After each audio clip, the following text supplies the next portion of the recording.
Hey, Pin Dude here. Welcome back to my vintage pinball. In this episode, we have another pinball restoration update on the 1990 Williams Rollergames. This will be episode 6, part number 6 of a multi-part series on doing a full, complete nut and bolt restoration on my 1990 Williams Rollergames that I picked up off Craigslist many months ago. If you tuned in last time, we got most of the inside of the head all done. So what we start with in this episode is the insert panel and the display board. Once we get those parts done, we'll be able to go into the game room and button up the head completely, fire up some of the electronics in the game and check our voltages and stuff like that. And then hopefully at the end of this episode, we'll finally be bringing the Playfield out here and putting it up on the rotisserie behind me.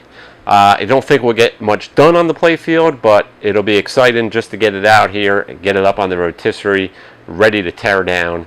And it'll be the final piece left in the restoration of this Williams Rollergames. So right now we're going to get started. We got the insert panel out here, ready to finish taking it apart and get it ready for paint. So let's get started. Alright, so we're back in the workshop. Got the insert panel here. We already stripped most everything off this panel. The only thing left is the bulb sockets and the power wires, the ground braid type round wire that connects the power to all the sockets. The panel's pretty dirty. Front side of the panel is yellowed and has a lot of marks from the bulbs. Bunch of grime over here. So we're going to be sanding this lightly and repainting it, but first, since I'm going to be adding the 15 flashers to my game, I need to add those 15 holes. They're 3/4 inch holes for the 89 flasher bulbs that I'm going to be adding to this, since mine's a later game and it doesn't have the holes.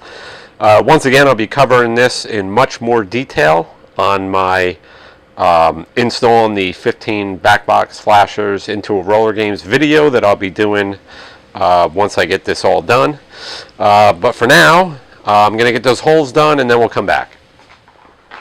Alright, so now that I marked what I need to mark, the first thing I did was I took good digital camera pictures of this, especially where I wrote in the wire colors and where they were soldered to the sockets, because I'm going to be sanding this panel and painting it, so these marks are going to be lost. So if I don't take a good picture now, I'm going to lose those marks that I made for reference. And now I'm going to remove all the staples and I'm going to pull all these lamp sockets off. This step's not necessary. You could, this is normally what I do, you can just put old bulbs in the sockets and then paint the panel and then pull the old bulbs out, throw them away, put new bulbs in, and you're done. In this case, I want to paint the back of this board. This is, I think it's MDF, and it's real susceptible to moisture damage.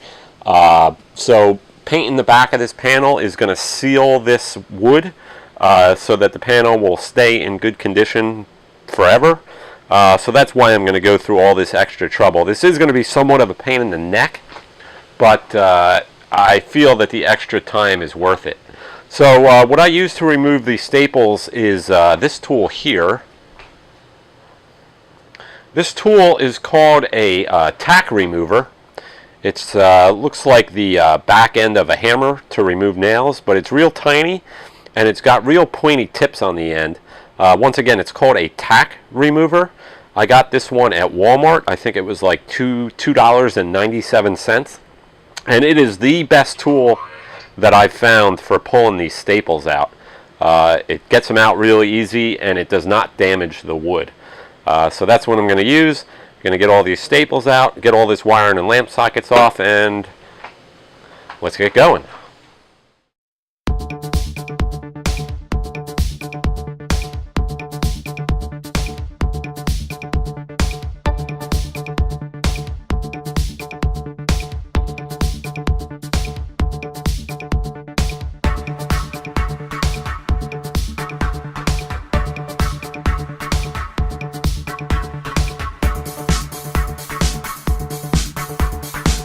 Alright, we got all those staples out, and there is quite a lot of staples to remove.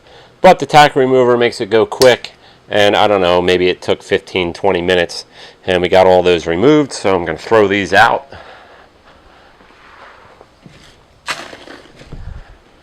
And now we are carefully going to pull up all the bulb sockets. Hopefully we didn't miss any staples. We'll find out right now. So far they're all coming up.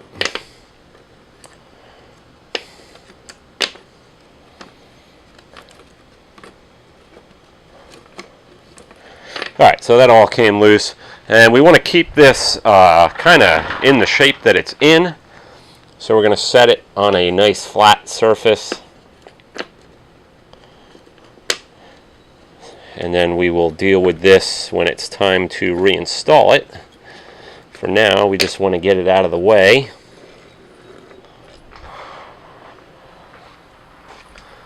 So set it over here on the workbench.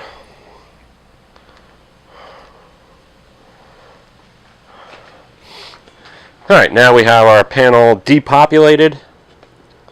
And I'm going to get going on drilling the holes that I need to drill to add my bulbs. And then we'll come back and we'll start to work on this panel to get it cleaned up and ready for paint.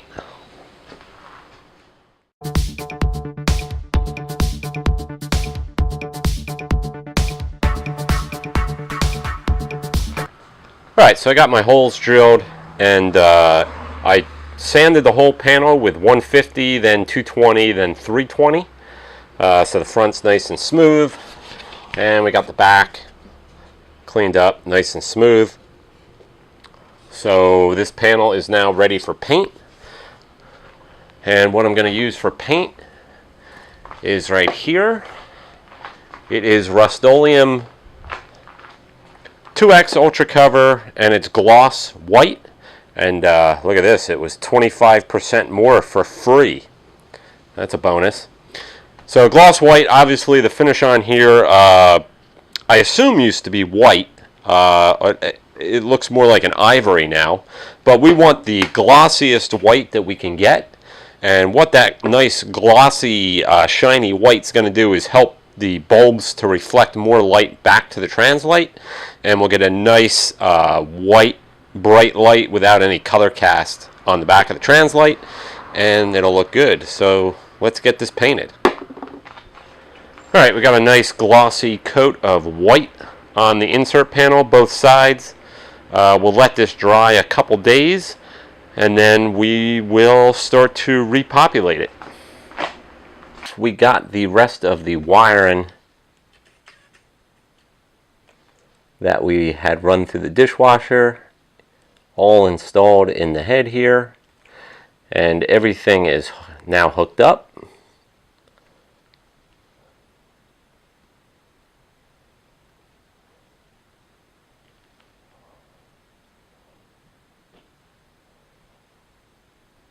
So now we can move on. Alright, so we need to reproduce all the instruction stickers and the fuse stickers and other warning labels that we removed from the head before we painted it. I have most of those stickers that I peeled off as carefully as I could in case I need to scan them. So just like I did on the lower cabinet, we are going to go to this website, which is hosted by pinballrebel.com. I will put the link up here on the screen. And this guy has an amazing website with so much content, scans of all the stickers that are throughout a pinball machine for all these different manufacturers here. So this will save you a lot of time. And since we have working on a common game here, a Williams System 11, he had, I believe, at least 90% of what I needed. So I only had to scan in a couple things that I had to reproduce. So if you go on the tabs here, I clicked on Williams, and now you just got to try to find what you need. Most of the stickers have this STD dash part number in it. So that's one way you can look on the sticker that you took off. It'll have a part number on it. That's one way. The other one is just to read what the description is here. click on the little thing here. It'll show you what it is. This is just a picture of it, but if I download this file, it'll actually be a cleaned up version of the scan, which is pretty much ready to print. So definitely check out this website. If you do not find what you need here, you will need to scan in your original sticker, put it in Photoshop, and clean it up yourself. But anyway, so let me open up Photoshop here. Now, if you don't have Photoshop, there's plenty of free programs out there. I like GIMP. GIMP is what I used before I decided to get Photoshop. So here's all the various stickers that I needed for my head. Believe I got all these off of that website, but you know, I had to change it. Like here, I had to add my serial number. On the FBI warning here, I had to add the test-11. You know, so there's a couple things I had to do, but everything looks good. So after I get these looking the way I want them to, I open up a 8.5 by 11 regular paper size document, and I drag and drop all my stickers onto that. That will save paper, as the stickers we're going to be using are somewhat expensive. Obviously, we want to use the least amount of sheets as possible. So for my head, I was able to get all the stickers I need on one sheet. And now we are ready to print. Alright, so I'm using my Brother HL3180CDW color laser printer. And we're going to be printing this on laser white decal paper that I got from the website that I'll put on the screen. So you'll have to play with your settings a little bit on the printer because every paper is going to be a little different. Every printer is going to be a little different. So you'll burn a sheet or two getting your settings right. But once you get the settings right, just save those settings for decal paper. And then anytime you're doing decal paper, you'll have those settings ready to go. We're going to be using the pass-through feature of the printer, which means we're going to be opening both the front and the back door, and we're just going to be passing the decal paper straight through so it's not wrapping around and going to ruin it. So now that the printer's all set up, we're all set to print. Alright, so I got my paper. We're going to manually load this in. And then I'm going to take my Photoshop document and hit print once the printer's ready here.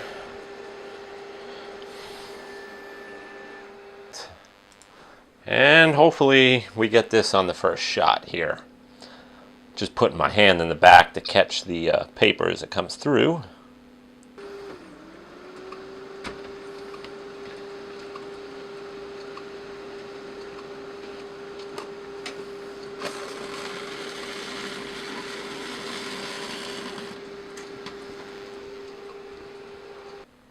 Alright, there we go. Our stickers are printed out. We'll let this cool off, and then we'll take this to the garage and finish up with it. Alright, so I have my sticker here, and this is a waterproof UV protectant over laminate. It's basically just a clear UV protection waterproof sticker that we're going to put on top of our sticker just to help protect it. It's probably not necessary. A laser print is pretty durable. I just find I like the extra protection. It's going to make the sticker last longer. So I'm just going to put this on and use my felt tipped squeegee to smooth it out. We don't have to get it on there perfect. So I'm just going to peel this back. Cut off a little bit of the back end here.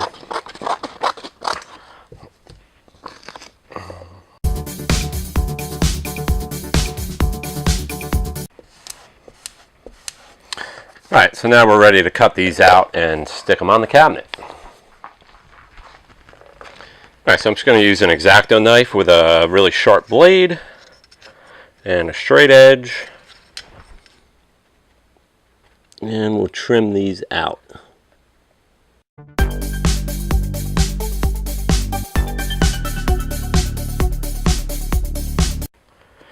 Alright, so we're ready to stick that one on, and we got to trim out all these other ones. Alright, we've got all the stickers put in the cabinet. There's another one up here on top.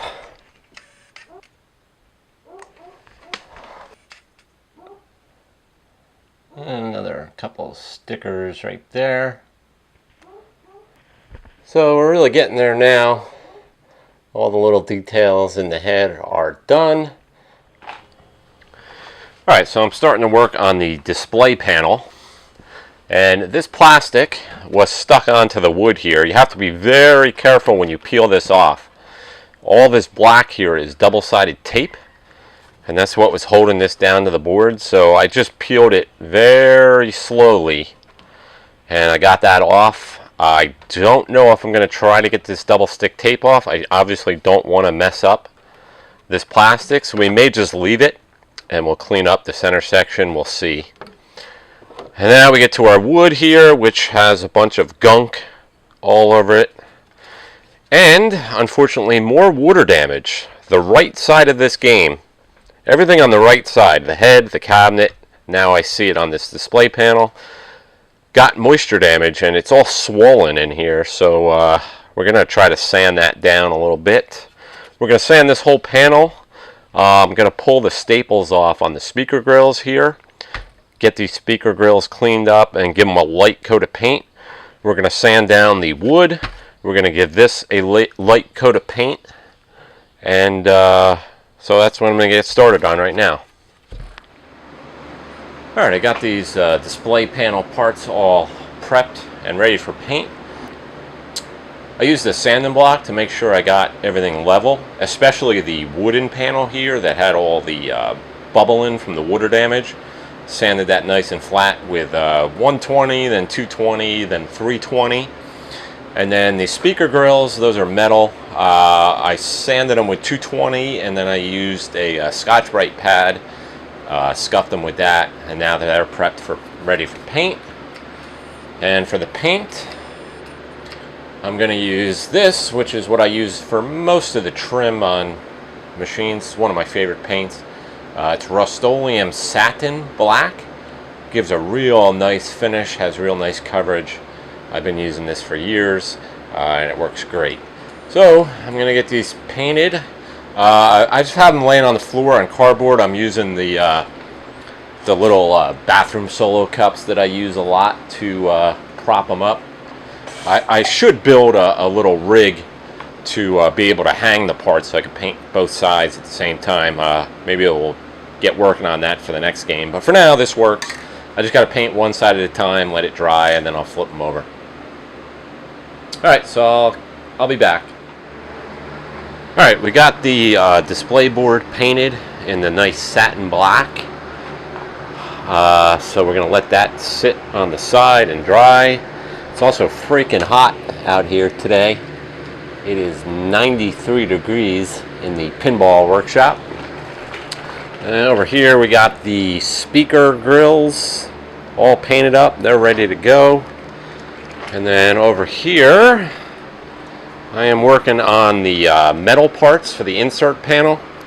We're hitting those on the buffer and polishing them up, and then we're going to throw some wax on them to help protect them and make them shine. So I'm going to move this display board out of the way. Under this towel here is the insert panel that has been sitting for about 4 days after we painted it, and it's ready to go. So that's what we're going to work on now, is repopulating this insert panel. So let's get going. Alright, so we got the insert panel out, got it upside down. I'm going to take the light bulbs that we took out the other day, and I'm going to carefully set them back into where they go. So we're just going to take this, kind of lay it on here.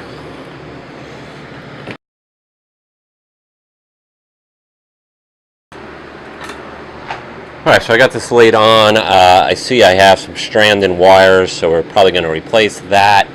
There's a couple ugly wires, we'll replace those, and obviously we're going to have to modify where the flashers are going to go, we need to modify the way these wires are routed.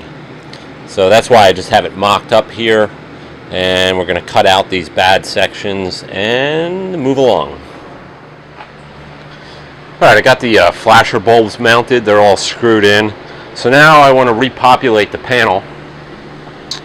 So I'll start with the GI relay here.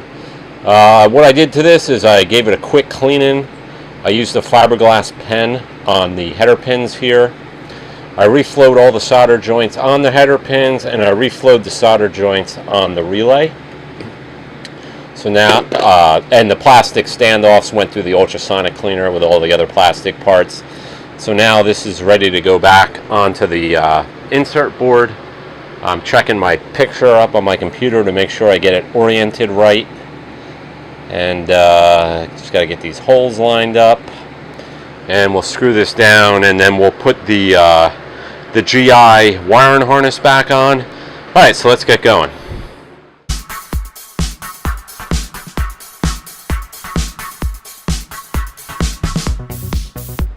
Alright, I got the insert panel all done.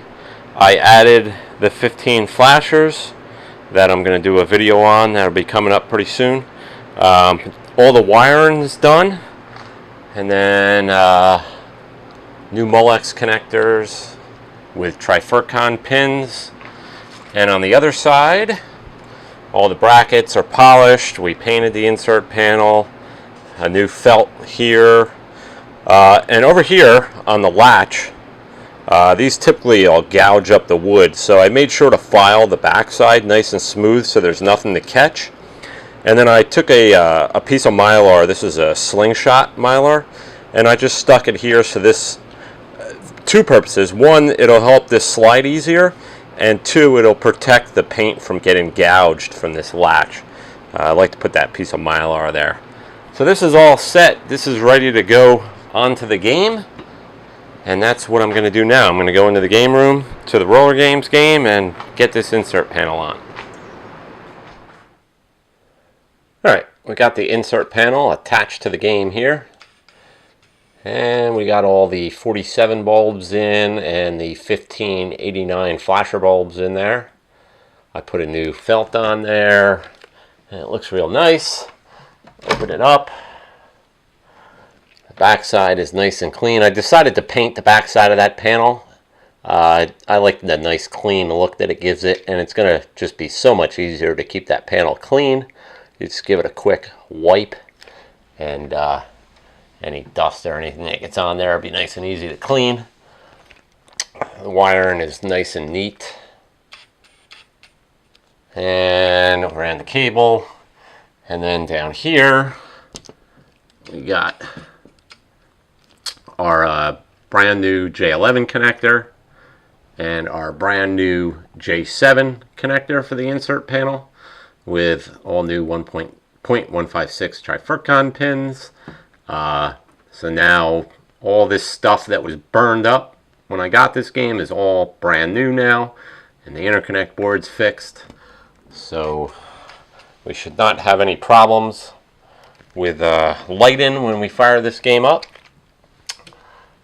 So now we just need to finish working on that display speaker panel, get that in, and then we'll do the translight, and then we'll finally be working on that Playfield. So let's go back out into the workshop and do some more work on that speaker / display panel. Alright, so the wood for the speaker display panel here has been drying for a few days now. And I stapled the metal grill, the metal speaker grills back in. We also repainted those. So now this piece is ready to go. And then under here is the plastic panel. And this is a work in progress. It's been quite a lot of work. First, we had to remove all the double-sided tape that was on the back of this. It wasn't as bad as I thought it was going to be. I used one of these red plastic razors, and I just very carefully, peeled all that double stick tape off. It took a while. I mean, it probably took a good half hour to get it all off, but it came off easy. Did not damage any of the silk screening on the back of this, and you can see how clean I got it, except for whatever this is. Didn't want to come off, but it doesn't matter. You don't see it from the front side. And then the front side here was really scratched. It was really not in good shape.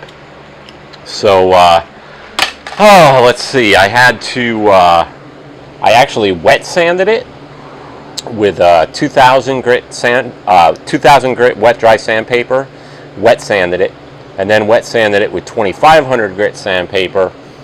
And then I've been using Nuvis 3 and 2, and it's been doing a pretty good job, but I'm still not real happy with it. So I think I'm going to hit it with some automotive compound and then automotive polish and see if I can get this a little better. But it's getting there. It's been a lot of work trying to get this panel to look good. But there is no other choices. There is no reproductions of these or anything. So I'm just going to have to keep working at it, and we'll get it looking good. Alright, so now I'm just finishing up cleaning some of the few parts that we have left for the display panel in the head. I started with the ribbon cables. These were severely black, covered in coil dust. I washed these with 50% mean green to 50% water, and then I made sure I blew them out real good, the connectors with the air, to make sure I got all the cleaner out of there. So they look good now. So now I got to go get the speakers, and we got to very carefully clean them up. We'll make them look like new. Alright, I got the rest of the parts for the display panel here, the screws that went through the tumbler, a couple of the plastic wire clips that went through the ultrasonic cleaner, the brackets that hold the speaker panel in that went through the tumblers, and I just put a little wax on them. And then the speaker itself, I cleaned, I cleaned it first, and then I kind of rubbed it with some Mother's mag and aluminum polish, which really brought the gold back out, and it's got quite a shine to it. So it almost looks like a new speaker, but it's not. It's the original speaker. Then the little speaker, I just cleaned that up, and I painted the black bolts that hold that on because they were all rusted over. Ribbon cables are clean, and then the key, this is the key for the head. I reused the original locks because they were double bitted locks. There was nothing wrong with them, and this key was all corroded and looked like crap. So this went through the tumbler with the walnut shells, and then I put it in the tumbler with the corncob media and some more of the Mother's mag and aluminum polish, and that key really shine. I mean, that looks better than a brand new key. So that's all done. So now all this is done, I got to get the actual display circuit board. We're going to put that on the workbench, and we're going to go through that and check it over, reflow the header pins, do all the stuff that we did to the other boards to that board. And then there's also the little light board that lights up the Williams letters on that plastic for the speaker panel. So we'll get that out here, get it to the workbench, and start working on those. Alright, so I got the display board out. I already washed both sides of the board off to get all the black dust and other grime that was on this, clean the posts here. As you can see, my display has a lot of burn. You can see burn marks mainly through these 3 digits here. There's a little burn down here in this comma. There's a bad burn in this comma. So as I suspected from what I saw on my power-up test when I bought the game, these glasses really need to be changed. Definitely this one. This one could be okay, and it might look okay. This one definitely I don't think is going to look okay, but I don't have any other glass to put in right now. These are hard to get nowadays. You pretty much have to get them used. I don't believe there's any NOS ones available anymore. And I don't want to go the LED replacement route like X-Pin or Rotten Dog or any of that. I don't like the look of those, and I like the original gas plasma displays. So we'll see how these look. I'm almost positive I'm going to have to get one for here. Hopefully this one is okay. But anyway, we're going to just go over this board real quick. I already checked all the resistors. There's a ton of resistors. I flipped up the displays. These standoffs have a little tang. You just kind of push the tang in, and you can carefully bend these up a little bit so you can get behind them to check these resistors.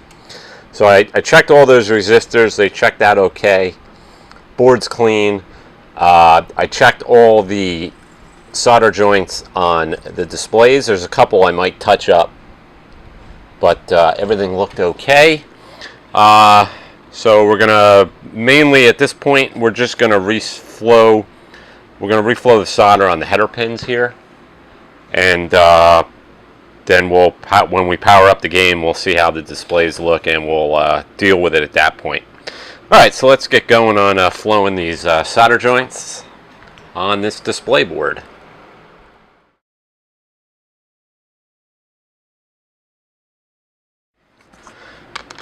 Alright, so we got the header pins resoldered, check the resistors, check the pins on here. Now I'm just going to clean the actual glass from dirt and fingerprints. And we'll call this board done for now. We'll put it in the game, see what it looks like. And it's 4 screws to take it off later if we have to solder in a new display once I find some replacement plasma displays. Alright, so let's put this board off to the side for now and get started on the light board. Alright, I got the little lamp board. This is the lamp board that goes under the display and lights up the Williams letters on the bottom of the speaker panel. So I took all the 555 sockets out. I washed these real quick in 50% mean green, 50% water. Blew them out real good. So now I'm just going to take a little piece of Scotch-Brite, just a small piece, and I'm just going to run them over these contacts a little bit, just to make sure the contacts are clean.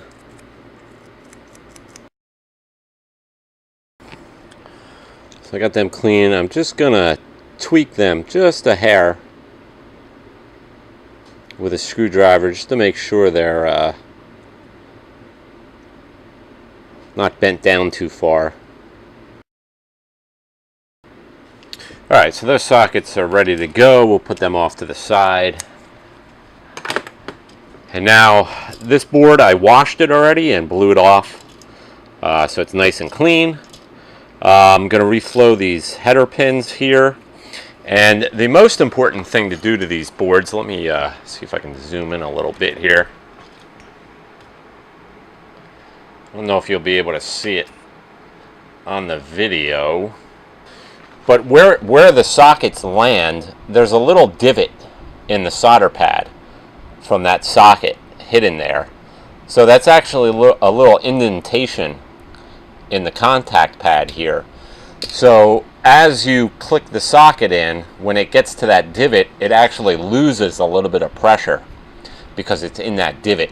So what we want to do is reflow the solder on these so that that divot's not there anymore. So that is what I'm going to do right now, as well as flow the solder on these header pins here. But so you got my iron on, and we are just going to flow this pad a little bit, and boom, the divot's gone. So we're just adding a little fresh solder and getting rid of that divot, just to ensure that we get a good contact and we don't get a flaky bulb situation where the bulbs are flickering on and off as you know the pop bumpers are popping and stuff. It's one of the more aggravating things on a pinball machine when you have flickering lights. And this takes literally, you know, this is going to take us about a minute to do this. Alright, so now I'm going to reflow these pins here.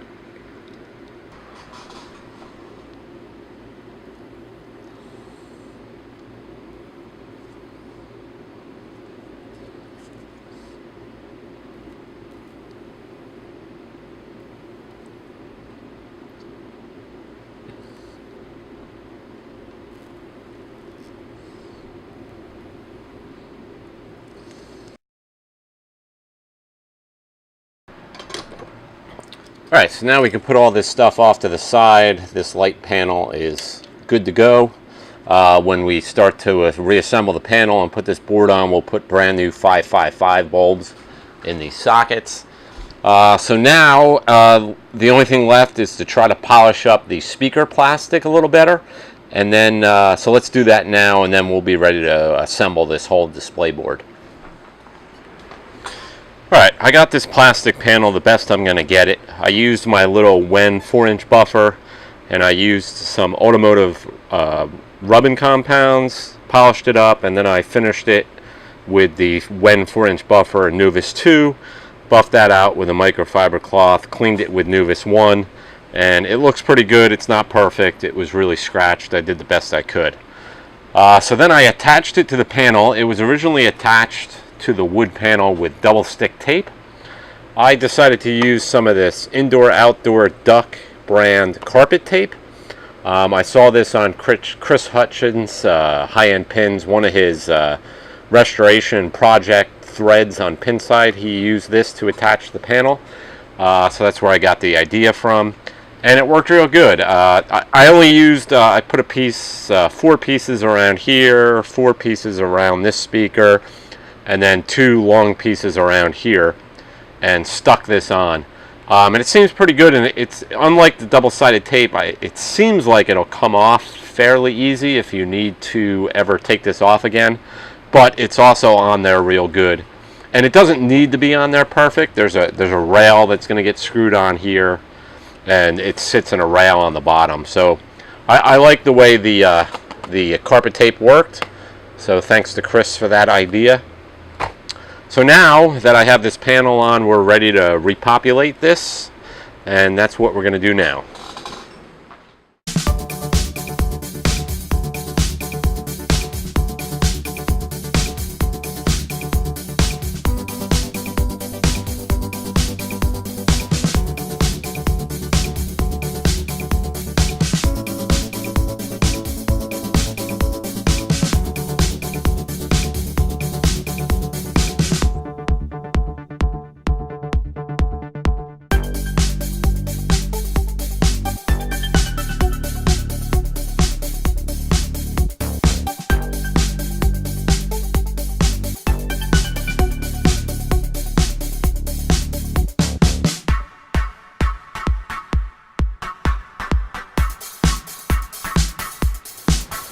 Alright, so we got everything on here.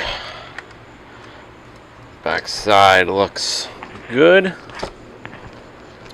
So I just have to make a new ground strap that goes from here to the ground inside the cabinet because it was broken off when I got the game. So I just got to use these eyelet crimp connectors and crimp a new connector on there, but I need to get the display panel inside to see how long that wire needs to be.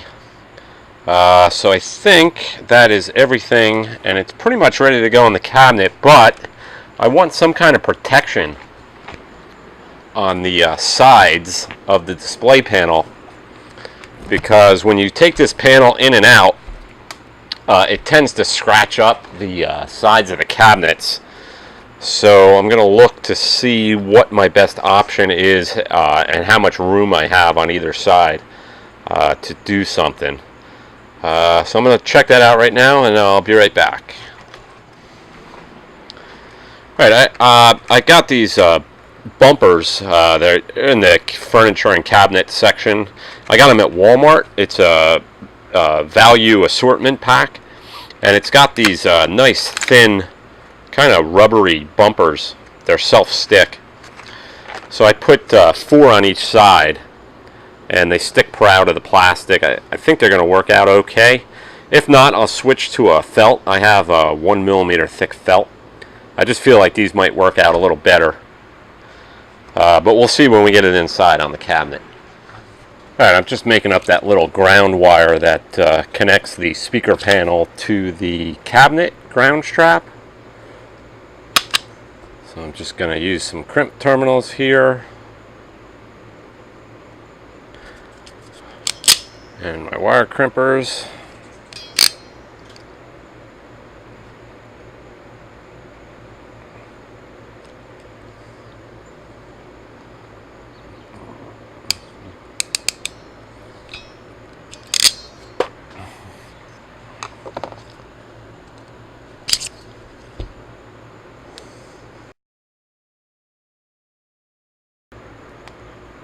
Alright, so we got that all crimped up. And now we can put everything together. Alright, I got the translight out here, and just like everything else on this game, it is not in the best of condition. There's a chunk here, there's a piece missing here, there's some scratches here. But it's what we got, and we're going to use it. We do have new trim. Trim's burned here, broken, and all of that. So let's try to get this trim off.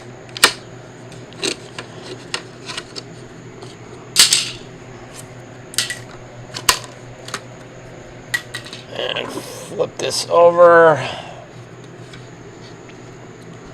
And get the translight out of here.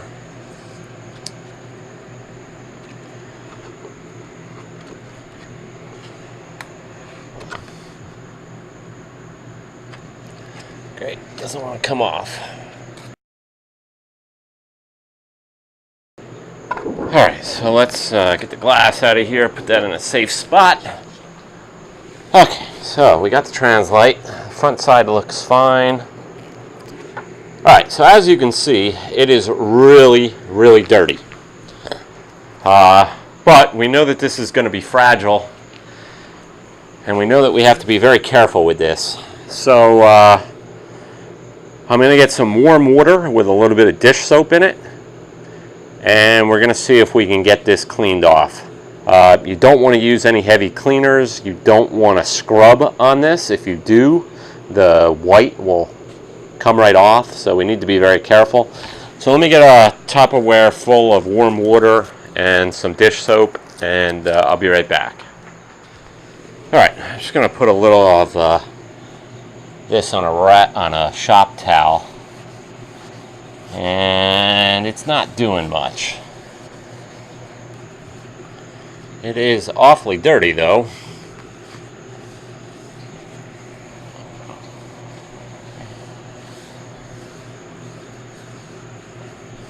It's very yellowed as well, which is unfortunate, but it is cleaning up, so we'll just keep at it here.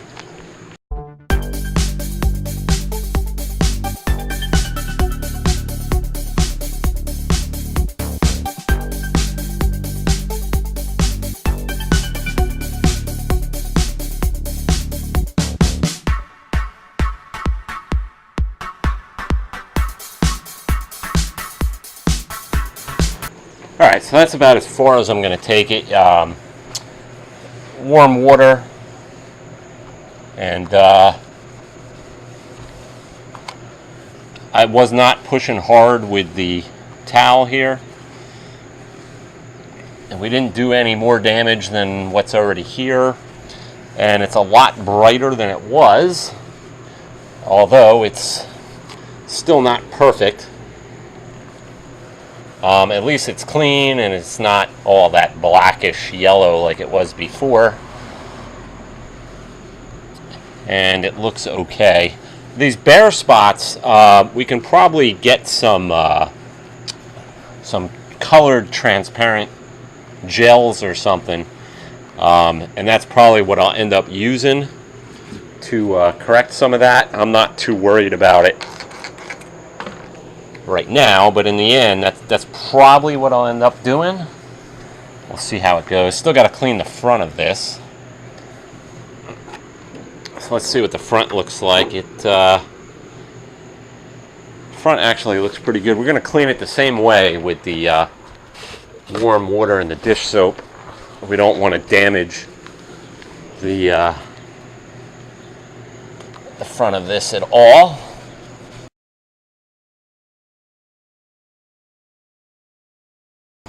Alright, so that's probably as far as we're going to go with that. We'll put this off to the side and let it dry, and work on the glass. Alright, we got the display board in here, and have it sitting on a towel so nothing gets scratched up. And I just got the ribbon cables left to hook up.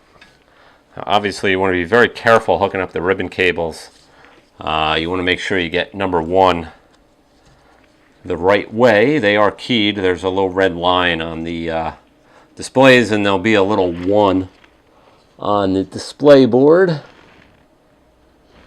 which is right on this side. So I know that this connector goes on like this. I just got to be careful that I don't miss a pin, get it 1 pin over. So I'm going to put it on and kind of take it off again and make sure that that looks good. We also have the little interconnect cable for the soundboard that we need to hook up. So I can see that 1 is facing this way on both sides. So I know the red stripe needs to go this way. So now I just got to see how this cable goes. It looks like it's going to go like this.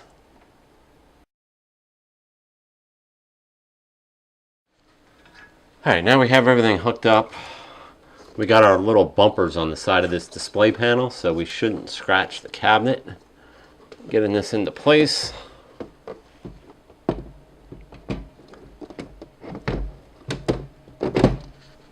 Alright, so that fits nice and snug. Let's put our key up here. And grab the translate over here. So I put the trim back on. I got a new lift channel. And I got 2 new side pieces. The top piece was okay, so I reused it. Let's see if this goes in.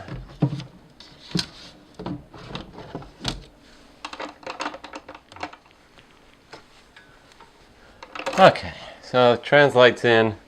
Speaker panel looks good. We still gotta go through power up tests, all that. I was hoping to get that done in this video, but I think that's all we're gonna get done in this video. So at least it's looking like a Rollergames. Let's get this off of here. Roll back a little bit. Get a shot of the whole game. So, except for the missing Playfield, it's looking pretty good. And next time, we will do some power-up tests and get to the Playfield. So I think for now, let's go out to the workshop. I need to start cleaning up to get ready for the Playfield. So we'll do that now, and we'll wrap this part number 6 of Williams Rollergames Restoration Update up. Alright, so that's going to do it for episode 6 of Pinball Restoration Update on 1990 Williams Rollergames. The game, cabinet-wise, is now complete. Next episode, we're going to be bringing that Playfield out here and putting it on the rotisserie behind me. I need to clean the workshop. I need to reconfigure the workshop a little bit to get set up for stripping that Playfield down. Also, hopefully we'll be doing some power-up tests on the cabinet to check the power supply for all the voltages and stuff like that. I was hoping to get to that in this episode, but I've just run out of time. As always, the assemblies that I was working on, the display board and all that took longer than expected. But it all came out great, so the extra time was well worth it. So I hope you enjoyed this episode. I hope you will tune in for the next episode of Pinball Restoration Update, which will be episode 7, which will be coming in a few weeks. I'll hopefully have a couple other videos up in between. So that'll do it. I want to thank you for watching My Vintage Pinball. Please hit that subscribe button if you're not subscribed to my channel. Please give this video a thumbs up. Feel free to leave any comments down below. And that'll do it.